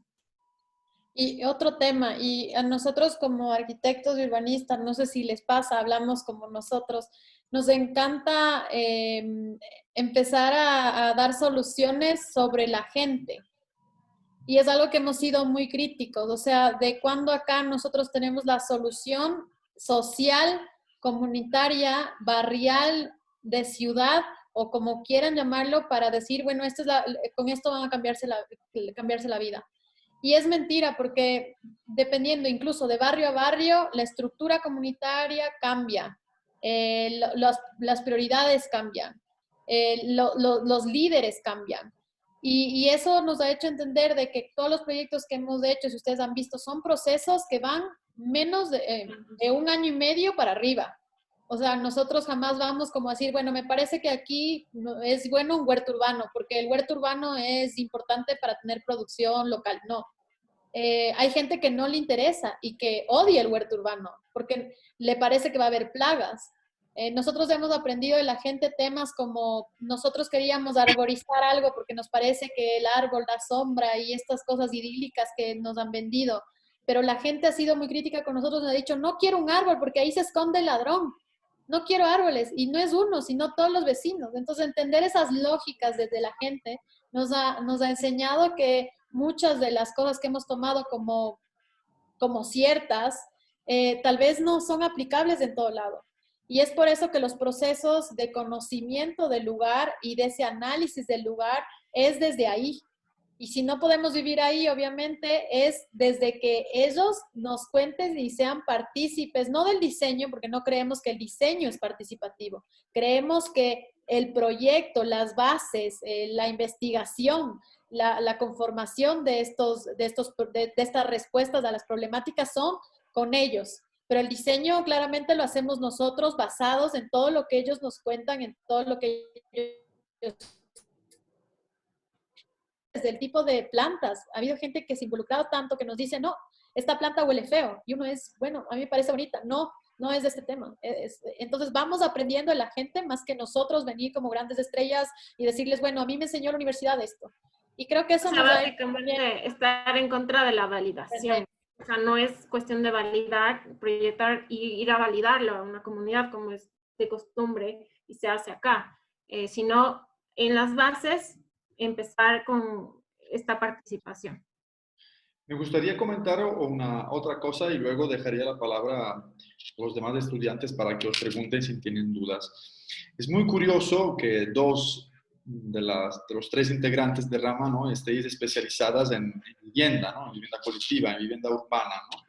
Y siempre dentro de nuestro laboratorio de la vivienda colectiva contemporánea, dentro del cual tenemos el curso de catalizadores urbanos, hablamos de la importancia de la vivienda, ¿no?, de la vivienda colectiva dentro de la creación, ¿no?, incluso del espacio público. Hemos hablado siempre de las cuestiones de los espacios intermedios, hemos hablado de la cuestión de cómo entendemos que el espacio público no es otra cosa que la extensión, o debería ser otra cosa que la extensión, digamos, del espacio interior, del espacio doméstico hacia el exterior, ¿no? Entonces, me gustaría preguntarle cómo veis, ¿no? Dentro de esos proyectos que habéis hecho, que son de naturaleza, digamos, muy diferentes, pero qué ha aportado, digamos, esta visión sobre la vivienda, sobre lo doméstico, a estos proyectos de espacios públicos que muchos tienen también una escala que es mucho más grande, ¿no? Bueno, no sé si quieres contestar tú, Carla, o le contesto yo. Bueno, igual podemos acotar cosas, creo, porque obviamente, como dices, es un tema Hay un que... montón de temas acá no, abiertos. y creo que sí, nos encanta porque creemos que, digamos que esa unidad básica de la vivienda es la que va componiendo la ciudad, ¿no? O sea, es a partir de esa base que se va componiendo todos los tejidos sociales. Entonces, evidentemente es una de las cosas principales y que, digamos, a futuro como estudio, te digo, es una de nuestras metas poder realizar este tipo de proyectos. Todavía no estamos tan involucrados, pero siempre tenemos en cuenta en esta composición social a través de la vivienda. Estamos involucrando obviamente a todos los actores y obviamente el nexo del espacio público que hemos estado trabajando va a estar siempre considerando cuál es el portal al vecino, cuál es su acceso, cuál es el recorrido que debe hacer alguien para llegar a su casa. Entonces, como que es una parte primordial para nosotros también, ¿no? En el desarrollo de los proyectos. Vemos muchísimo que la vivienda ya no es simplemente desde el interior o desde la familia o desde la persona que lo habita, sino que la vivienda puede extenderse hacia una plataforma colectiva que es la vereda. Nos enfocamos muchísimo en la permeabilidad, en generar estos espacios intermedios entre la vivienda que es mucho más privada y la calle. En nuestra, no sé si pasa en su ciudad, pero en nuestras ciudades, por tema de la seguridad, lo que hemos hecho es generar unos muros, unas barreras bastante fuertes, que lo que ha hecho es distanciar completamente la vivienda de un espacio público por excelencia, un espacio colectivo, un espacio comunitario. Y lo que hemos hecho, como dijo Carla, ¿sí? No tenemos proyectos gigantes de vivienda colectiva, pero hemos trabajado ya en proyectos de 4 o 3 pisos o casas unifamiliares, pero a todo nivel, este distanciamiento de lo que es tuyo y lo que es mío es gigante.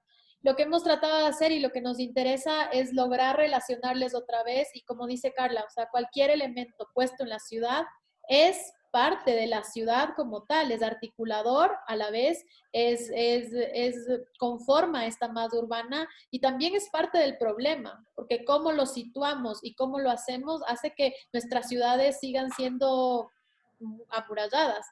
Entonces, desde ahí sí hay un entendimiento también de este tema y también otra cosa que nos parece interesante es de estos tejidos que se dan desde el barrio y tal vez dar estas particularidades que se han estudiado en algunos, como ustedes saben, se han estudiado las particularidades por barrios y demás, pero aquí en Quito también hay particularidades de barrio que después de entender estas relaciones sociales son interesantes porque tú te sigues en un barrio. Ahora todos los barrios son iguales y todos tienen los mismos problemas y no hay nada que yo pueda rescatar de mi lugar donde estoy. Y tal vez eso haga que también la vivienda o la arquitectura sea parte de esta creación, este cuento que creemos es importante. Y hay O otra sea, cosa ¿cómo se interesante traducen también esas cosas, no? justo en esta época, que justo este tema de la cuarentena y el cómo las nuevas formas de habitar una casa empiezan a tener mucho sentido. Y claro, hemos repensado un montón el habitar, el cómo un espacio ha cambiado mucho en esto de estar 24/7 y cómo la vivienda tiene que también adaptarse a eso en el futuro. Claro, como todas estas sinergias que queremos crear un poco en la parte pública también pueden traducirse a un proyecto de vivienda colectiva, ¿no? O sea, que todos esos temas de la relación, de cómo llegas, de cómo te encuentras, también pueden estar evidenciados en una diferente forma de convivir o compartir, en diferentes formas de habitar que ahora deberán igual repensarse. Perfecto. ¿Hay algunas preguntas, alguna aportación por parte de ustedes? Yo tengo una Preguntas, tal vez. yo Hola, tengo una, voy después de Kevin. Ok. Antes Kevin y luego Azucena. Sí, hola, ¿cómo están? Soy de Quito igual. Quiero felicitarles y Oh, un trabajo súper bien. Mi pregunta es la siguiente. O sea, recién estuve en el proyecto este de la Tola, que es de Clean Sutton, si no estoy mal, el inmobiliario. sí. Pero se perdió toda esta plaza. O sea, él nos contó un poco de la plaza y su proyecto. Ujú. Pero yo recién que estuve ahí, o sea, está totalmente lleno de maleza, de botellas rotas. O sea, se perdió todo esto. Entonces, o sea, han pensado cuál es el siguiente paso que tienen que hacer, ya que, o sea, si es que no hay un agente como ahorita está en entorno, ustedes pueden hacer campañas, hacer cosas que promuevan el barrio, pero si ya dejan su proyecto, ¿quién se encarga de esto? O sea, es pensar a futuro qué va a pasar. No sé si se han planteado esto, tal vez. Te contamos algo súper interesante que pasó ahí. Después del proyecto en Atola, de hecho, bueno, el proyecto es de Klein Soto, pero los diseñadores son MCM Mazá. Ujú. Y fue interesante que de cierta forma ellos entendieron la propuesta que se hizo o el trabajo que se hizo y el diseño contemplaba el rediseñar las gradas y construirlas con las observaciones que habíamos hecho. Obviamente eso no estaba presupuestado en el proyecto y tenía que ser una alianza igual público-privada que no se dio. Pero fue súper chévere saber que un proyecto privado haya tomado la sugerencia de esta iniciativa ciudadana, se podría decir, y la implementó en el diseño arquitectónico. Ahora bien, claro, la siguiente parte es la difícil. Eh, la idea también es que el barrio pueda y como que se dejaron las herramientas para que sigan haciendo. Hay un tema importante. Ajá, pero... Que, o sea, en este tema importante es, primero, hay una cosa que nos pareció fuerte del proyecto y es que el proyecto contemplaba la ocupación del espacio contiguo, el proyecto como tal, para los que no saben, es un proyecto gigante de 26 departamentos en este espacio que nosotros habíamos tomado como nuestro y tratar de entender las problemáticas que tenía el barrio como tal. Y uno de los temas es que las escaleras eran justamente guarida de drogadicción, de venta de droga, de alcoholismo, incluso de delincuencia. Y cuando aparece el proyecto, la intención era que ellos iban a apoyar estos temas de abrirse hasta a la escalera para que no sea un punto negro, apoyar también, pedir al municipio, como ellos tienen más fuerza, como saben, a la final los promotores y constructores tienen más contacto que el mismo barrio, para que se logren hacer estos objetivos planteados. El momento que vieron que no se hicieron desde los constructores, la gente de por sí pierde el interés porque sabe que no va a pasar nada. Y eso pasó a la final. Lo único que se debía hacer es seguir desde el compromiso que tenía la constructora, porque insertaron un mueble, 26 departamentos que albergan un montón de gente, con nuevos espacios para vehículos y demás, que se insertaron en un barrio tradicional. Y el momento que ellos no cumplieron con lo que habían quedado, la gente de por sí se distancia del proyecto y no, definitivamente no van a hacer nada. Ese es un tema coyuntural, o sea, a la gente que vive ahí, la gente pierde el interés y de por sí el proyecto va al fracaso. Entonces, Pero también y eso no es una lección, ¿no? O sea, es una lección de que no todos los procesos, digamos, son fáciles ni exitosos. También de que el seguimiento y el empoderamiento de la gente debe ser continuo, infinito, porque básicamente, claro, el rato que alguien ya no está o el principal actor o algo falla, las cosas se desarticulan y pasa lo que pasa. O sea, es también una forma para nosotros de aprender un poco de cómo reaccionan y cómo pueden ser a veces procesos en los que les metas muchas ganas, pero no necesariamente son exitosos. Gracias. Gracias. Azucena. Sí, perdón. Mi pregunta, bueno, tengo dos preguntas. Primero, felicitarlos, me encantó lo que están haciendo, me parece súper enriquecedor saber que lo están haciendo también en algunos barrios que son vulnerables y que han tenido casos de éxito, ¿no? Mi primera pregunta es, ¿ustedes creen que los espacios públicos en los que ya se hicieron intervenciones pueden ser alcanzados por la inseguridad nuevamente? O sea, ustedes hicieron intervenciones en espacios que ya eran inseguros y se recuperaron y entonces ahora están habitados. Pero habrá un momento en la que la inseguridad de las ciudades latinoamericanas vuelva a ocupar estos espacios. Sí, verá, las problemáticas van cambiando. Nos pasó un tema que es hasta chistoso. Nosotros teníamos problemas de inseguridad en nuestra calle, se recuperó, hicimos escenarios de estancia, se volvió muy segura y entonces vinieron los libadores. Toda la gente venía a tomar en nuestra casa y teníamos problemas de, o sea, tomar en nuestra casa y teníamos problemas de peleas, de bocinas altas, de música hasta altas horas de la noche y todo era por la seguridad, porque en una calle insegura no vas a tomar con tus amigos. Entonces, de repente entendimos que no precisamente el tratar con un tema de seguridad, de violencia, de robo y este tema es parte de esta sensación de seguridad o de seguridad como lo ven los vecinos. Es simplemente de que los chicos venían a reunirse acá, a prender el auto y a tomar, ya daba esa sensación de inseguridad. Entonces, no hay herramienta que te asegure que los espacios no pueden ser tomados. La cosa es entender que hay una estructura más fuerte que los que vienen a usarlos de mala manera para que esto se evite. Y entonces, ¿qué pasó con este caso nuestro? Salía la vecina con un palo de escoba a decirles a los chicos se van. Pero es ella, nadie le dijo que salga, es solamente entender que es mi espacio y es un espacio tranquilo, donde si ya sacamos a los ladrones, no puedes venir a ocuparlo de esta manera. Y es lo que decimos, o sea, la gente misma es la que tiene que seguir el proceso y mantener el proceso. O sea, si es que la gente le deja, a la final es un espacio público y cualquier persona puede ocuparla, sea buena o mala. Y por eso la importancia del proceso previo a hacer cualquier cosa es la base de que se sostenga en el tiempo. Pero una de las cosas que también hemos aprendido ahí es que, digamos, la mejor forma de seguridad es el uso, o sea, es que esté activo el espacio, que esté siendo usado, obviamente, por actividades que beneficien a todos, ¿no? Entonces, si es que está utilizada una calle que antes era vacía, que era poco iluminada, ahora con una plaza, con gente que viene a almorzar, a tomarse un descanso, a tal vez tocar música. Este tipo de actividades son beneficiosas porque se están activando el lugar y a la final, cuando, no sé, la gente que, digamos, puede ser un ladrón o puede ser alguien negativo para el espacio, se da cuenta de que está ocupado y que está apropiado. Entonces, básicamente eso para.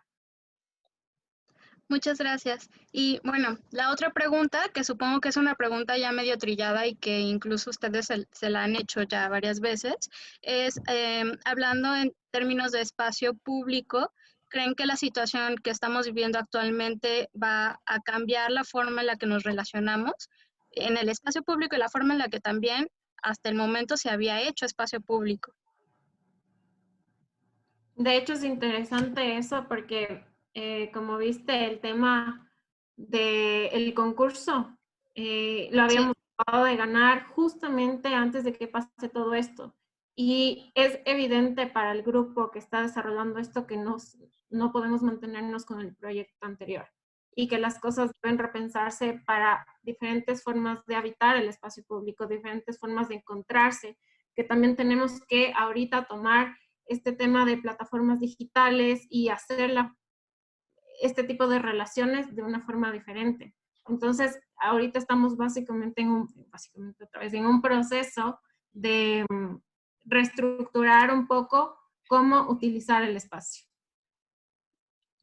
Sí, y también las relaciones humanas, las relaciones con el espacio van a cambiar y probablemente no solo sea por una norma, sino esta especie de paranoia que se generó. Si me siento, si topo esta silla, topo esta escalera, me acerco, no me acerco, va a durar bastante y definitivamente va a cambiar. Así que Pero hay una de que las cosas entender. ahí, por ejemplo, perdón, Felipe, para complementar, era este tema de darnos cuenta, ¿no? De la importancia, al menos en nuestras ciudades, de la cercanía y de la autonomía de los barrios, para poder frenar un poco este tema del COVID, ¿no es cierto? O sea, que podamos tener centros o centralidades autónomas que hagan que nos podamos cuidar un poco y reactivar de esa manera también un poco la microeconomía, que es una de las cosas más interesantes que hemos estado trabajando en el barrio ahora. Se han perdido un montón de cosas. La gente también no solamente cambia la forma de relacionarse, cambia la forma de trabajar, cambia la forma de desplazamiento. Entonces, ese tipo de cosas estamos ya como un poco tomando en cuenta para proyectar ahora.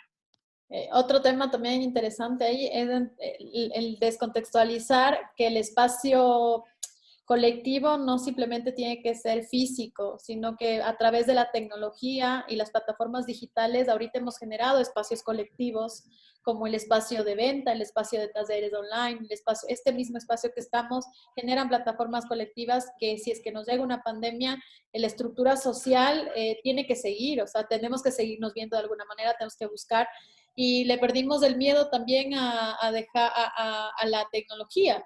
Y no le vemos como una herramienta que se deba dejar de lado, sino como una herramienta que puede potenciar nuevas redes. Y ha pasado en nuestro barrio ahora, o sea, la semana que entramos a cuarentena, y estoy hablando del 16 de marzo, en esa semana se creó la red de bienes y servicios barriales. Porque con la gente del barrio en los chats, es como vamos a morir de hambre, ¿qué pasa si nos compramos entre nosotros? Son reflexiones de ellos mismos. Y después aparecen otras reflexiones. ¿Y qué pasa si como no tenemos plata, generamos una tarjeta del barrio y entonces yo te doy mi tarjeta, tú me tachas y entonces es como un vale, es como un bono? Y así evitamos desplazamientos, evitamos usar dinero y aunque no nos veamos, nos vemos por esta red. Y son estos espacios colectivos que ya empiezan a transgredir lo físico. ¿Alguien más quiere preguntar algo si nos cerramos? Gracias. Hola, Graciano. Buenas noches. Hola. Hola, ¿Cómo buenas. están? Yo soy arquitecto, amigo del arquitecto Graciano, Sebastián Tebortúa, colombiano. Me hizo una invitación, pues, como para ver la presentación de ustedes. Un estudio muy interesante. Me sorprendió bastante lo bueno, bueno, y todos estos proyectos que vienen desarrollando. Pero quería preguntarles algo. Quería, pues, como, ¿qué creen ustedes que los ha llevado a, digamos, en este caso, el concurso de ciudad, a algún proyecto tan extenso, los ha llevado a ganarse ese proyecto? Digamos, no sé, veía los proyectos anteriores y pensaba yo que de pronto era como esos trabajos de acupuntura que han hecho desde el interior de los barrios, lo que ha hecho que entiendan un poco, ¿cierto?, el tema de ciudad. Entonces, pues eso era una pregunta por un lado, y también preguntarles que, bueno, comentaban que querían reducir en este proyecto de ciudad el 80% de la movilidad en autos. ¿Correcto el número?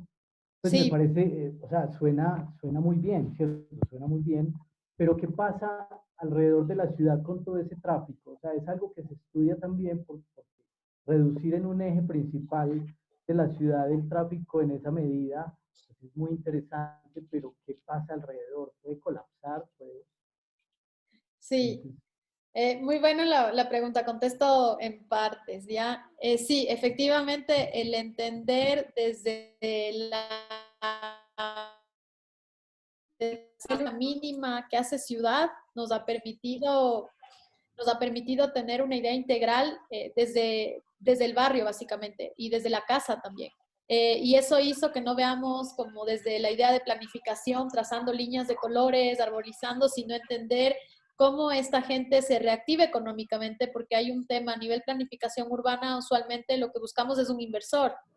¿Por qué no darle la vuelta y decir, ok, puede haber otra manera de trabajar la economía y aunque hay un inversor, no le hacemos comprar la ciudad, sino que también metemos ser equitativos? Y creo que en nuestro proyecto se sentía esta sutileza con el humano. Es que es increíble cómo nos hemos olvidado de nosotros mismos. O sea, las ciudades tienen que ser hechas y pensadas desde las cosas más simples. Y creo que esa fue la diferencia de los equipos, porque fue un concurso internacional. Hubo gente de Medellín que nosotros teníamos, o sea, para nosotros Medellín está a un nivel urbano superior y gente que concursa en cosas mucho más grandes, con mucho más experiencia. Y creo que fue eso lo que nos ayudó a romper este tema con los jurados, puede ser, y con la gente que vio el proyecto, y es importante. Y claro, tal vez ahí un poco esa definición de identidad, ¿no? Que mencionabas, porque Quito se ha caracterizado un poco por crecer como una mancha gris y esparcirse. Entonces, hay en el barrio, sí hay como una identidad, pero está totalmente, o se está perdiendo. Entonces, hay una lectura que ha permitido un poco ir diferenciando esas centralidades y potenciándolas a partir de lo que ya existe, porque ya existen esos tejidos sociales que son un poco fuertes, pero los estamos potenciando. Y eso creo que fue una parte importante para el jurado en esa lectura, para que realmente pueda empezar a articularse con unas bases más sólidas. Y también proponer desde la experiencia y no solo desde la teoría. O sea, nos hemos equivocado, nos ha costado un montón, han sido años que hemos visto que, por ejemplo, si dejamos de trabajar en nuestra calle 2 meses hasta que no se solidificó el proceso, no funciona. Entonces hemos aprendido que no son procesos cortos y esto, como tú dices, la acupuntura urbana nos ha dado herramientas incluso para desarrollar esta metodología que puede ser replicable, porque a nivel de escalas, a nivel de barrios, no siempre va a ser lo mismo, pero una metodología muy abierta puede entenderse. Y mucho de lo que aprendimos en estos pequeños ejercicios fue lo que se aplicó en el corredor metropolitano y fue con lo que podíamos refutar o fortalecer una discusión entre el equipo. En cuanto a la parte de movilidad, la movilidad es, creo que, lo más importante de nuestras ciudades actuales, contemporáneas, desde el tema que nos tiene hasta aquí, no solamente por el tráfico, por la falta de conexiones, por la contaminidad, la contaminación que causan, sino porque ha generado que las ciudades se desarrollen en torno al automóvil, lo cual siempre ha sido un error. Lo que nosotros propusimos y desarrollamos es un proyecto integral. No solamente trabajamos a 1 kilómetro y 1 kilómetro, nosotros desarrollamos circuitos basados en estudios mucho más grandes. Quito pidió a Salvador Rueda, que es, como ustedes saben, un ecólogo que desarrolló las supermanzanas y todo este tema de la movilidad de supermanzanas, desarrolló un proyecto para Quito, donde él ya en la investigación permite eliminar casi que un 70% del transporte público privado y genera líneas un poco más sensatas, porque ahorita nuestro transporte es completamente desordenado, articula todo lo que son semáforos, articula las redes de movilidad, y el metro, ¿no? Peatonales y metro. Lo que nosotros sí hemos aprendido siempre es nunca empezar desde blanco. Y es algo que se trata de entender, ok, si hay más gente que desarrolló proyectos de 1 año, de 2 años, de 3 años, tomarlos, entenderlos, ver que funciona, que no. Claro. Entonces partimos de una investigación ya hecha, no solamente de él, sino de universidades, de tesis y gente. Aglomeramos esto en un compendio y con esto unimos todas las piezas y sacamos otras, decantamos absolutamente todo para que pueda ser lograble esto de cambiar este tema de menos 80% de autos. ¿Cómo se logró? No le dimos más pista a los automóviles. La idea nuestra no es que los autos se vayan a la calle paralela. La idea nuestra es que la gente tenga suficiente alternativas para circular peatonalmente, tenga más alternativas para usar medios de transporte como monopatín, como bicicleta, como cualquiera de estos artefactos nuevos que empiezan a unirnos y generar una idea de microloops internos entre barrio que no necesitas, que necesitas la transversalidad también y a veces simple en nuestra ciudad es la conexión longitudinal lo que gana. Entonces, a través de todos esos estudios, hicimos un plan integral con todo esto que te cuento, basado en una investigación un poco más profunda que no se puede hacer en 3 meses, como ya les digo, incurriríamos en nuestro mismo, lo que no queremos. Entonces, y obviamente también ahí se atacaba un poquito al dueño del auto, ¿no? Entonces te va a costar más parquear, te va a costar más encontrar en la nueva propuesta parqueadero, porque te va a costar más o simplemente no lo vas a encontrar. Pero a la parte estamos dando un transporte público de calidad. Y eso también después se refleja en la ordenanza, en la zonificación de la ciudad y cómo eso también apoya que la gente no tenga que desplazarse tanto, sino empiece a hacer que toda la vida de la persona pueda reducirse a un radio mucho menor. Entonces, entendiendo todos estos layers, porque no es solo movilidad, sino todo lo que pasa alrededor, Son se circuitos. se hace este estudio de que sí se puede reducir a un 80%. Y más ahora probadísimo Y con el algo tema de que- la pandemia, ¿no? Algo que no se reflexiona en las ciudades grandes es que las ciudades grandes están conformadas por un número gigante de gente que viene de ciudades satélites o de valles Periferias. aledaños y periferias. Entonces, la conexión que tiene la ciudad con estas personas es importante. Entonces, localizar estos silos parking para que la gente, ok, viene en autos, si es que, porque la idea nuestra no es simplemente coartar, sino decir, ok, por emergencia necesitas tener un auto, tengas la capacidad de bajarte del auto, coger el metro, tengas la capacidad de bajarte del auto y hacer circuitos. Entonces, sí fue un estudio bastante fuerte y nos parece que eso es uno de los temas más complicados de trabajar en una ciudad, pero debe hacerse y ya. Y la política pública y la ordenanza a la par. Claro, como dice Yangel, que me imagino que es un referente de ustedes, ¿cierto? Este urbanista Sí, de claro. Dinamarca, Ajá. que una ciudad desarrollada es esa donde las personas ricas, no donde todos usan no donde todos tienen carro, sino donde todos usan el transporte público, ¿cierto? Exacto. Tanto Sí, total. la clase media como los ricos, y lograr eso pues es muy interesante. ¿Y tienen pensado implementar el tranvía en esta línea de transporte El o metro, no es está? la primera Ah, es el línea de metro. metro que está Ah, acabada de construir. O Digamos. sea, el concurso se da porque solo pasa en nuestras ciudades latinoamericanas, creo, no sé. No sé si les ha pasado. Nosotros lanzamos nuestra primera línea de metro en Ecuador, en Quito, la capital. Pero no se hicieron los estudios suficientes y el metro no se sostiene económicamente. Para sostener el metro económicamente necesitamos que la densidad habitacional suba en un porcentaje mayor, porque si no, y toda la gente que ocupa el metro logramos sostenerlo. Entonces el concurso se da para evitar el hipercentro, básicamente, y se da al revés. O sea, nosotros estamos haciendo toda esta planificación para sostener un medio de transporte. Entonces todo al revés. pero qué buen ejercicio. Bueno, yo digo, cerraría porque ya se hizo tarde, pero realmente os quería felicitar mucho. Ha sido para mí una sesión de aprendizaje y ojalá un día nos pudiéramos ver de la forma antigua, es decir, presencialmente, ¿no? Porque si nos... Ya Si, sabes, tienes que venir o nos tienes que invitar. Pre-pandemia. así será. Si tanto nos gustan estas redes sociales, este Zoom, ¿no? Y estas herramientas que realmente sí son importantes, pero realmente creo que deberíamos contar más sobre el tema de la resiliencia, ¿no? Tanto de las ciudades cuanto de las personas, y intentar, ¿no? En lugar de...